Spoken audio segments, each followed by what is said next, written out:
Hindi mo ba kayo naniniwala na sa amin po, sugo po namin kinikilala si Kamanalo po? Yung sugo po namin sa uling araw. Hindi ko kayo naniniwala na siya ay angil na ang kalagayan niya ay tao?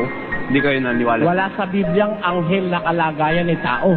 Wala po nun sa Biblia? Wala. Meron po ako nabasa. Tingnan mo, hindi, wala. Meron po. Kahit may mabasa ka, tiyak na tiyak ko mali ang pagkakaintindi mo.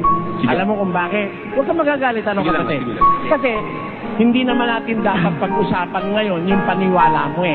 Sige po. Ang dapat natin pag-usapan yung paniwala ko kasi kahit matagal mo nang pinaniniwalaan yan, baka sakali makita mo yung gusto kong sabihin. Pero yung sasabihin mo, nakita ko na yon. Actually, may hawak na ako nung mga ano na yun eh, pasugo. Alam ko na yon. Hindi mo na dapat paliwanag sa akin. Eto, ang sabi ng Biblia, kung sino ba ang mga anghel, basa. At sinasabi niya tungkol sa mga anghel, yaong ginagawang mga anghel niya ang mga hangin. Hindi baga silang lahat ay mga espiritong tagapaglingkod? Yung mga anghel niya, ginagawa niyang mga anghel niya ang mga hangin. Tapos sabi niya, hindi pa silang lahat, yung mga anghel, ay mga espiritong tagapaglingkod? Pwede lahat ng anghel ay espiritong tagapaglingkod na mga sinugo upang magsipaglingkod sa kapakinabangan ng magmamana ng kaligtasan. ang mga anghel, mga sinugo upang mga espiritong tagapaglingkod na sinugo upang maglingkod sa kapakinabangan ng magmamana ng kaligtasan. Yun ang mga anghel. Mga espiritu yun eh. Paano magiging anghel si Mr. Manalo? Hindi naman si espiritu. Paano itong talatalong ipababa? Sige, babasa natin. Apokalipsis? Hindi po. 13:21 ng hukom. 13:21 hukom. Basa.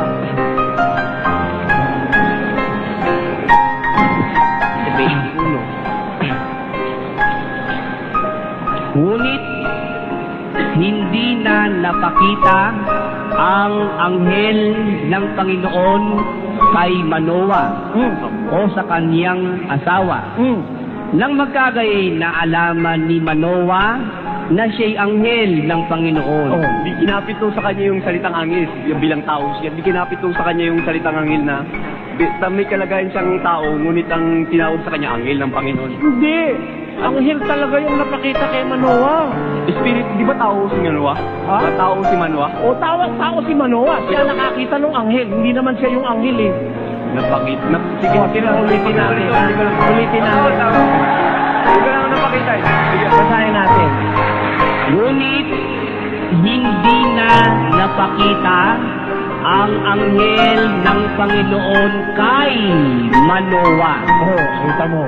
Di hindi si Manoah yung anghel, kundi yung nagpakita sa kanya, yun ang anghel ng Panginoon. Hindi si Manoah. Yung katuloy niya po na, kung gayon nalaman ni Manoah. Tuloy natin, angel. tuloy. Sige po. Nang magkagayoy na alaman ni Manoah na siya'y anghel ng Panginoon. Di ba? Hindi siya yun. Yung siya, the pronoun siya is referred to the angel which was seen by Manoah. Hindi sa kanya yung siya na yun. Babasahin ko ha. Hindi ko pa ito na ano sa mga ministry. Hindi ko pa ito na ano na Kana. Papakita ko lang yung English, yung English.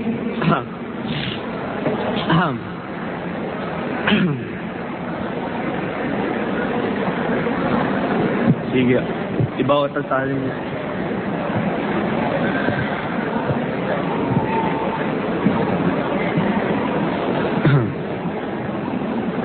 But the angel of the Lord did no more appear to Manoah and to his wife. Then Manoah knew that he was an angel of the Lord. Tamo? Yung nagpakita sa kanilang dalawa ng kanyang asawa, yun ang anghel ng Panginoon, hindi si Manoah mismo. Yung siya o natutukoy yung angel. Referred to the angel yun. Hindi yung pronoun na yun is referred to the person that have shown himself to Manoah and his wife. Kasi nagsusuri lang ako sa Biblia, nabasa ko yan. Hindi naman masama yun. Nabasa ko lang.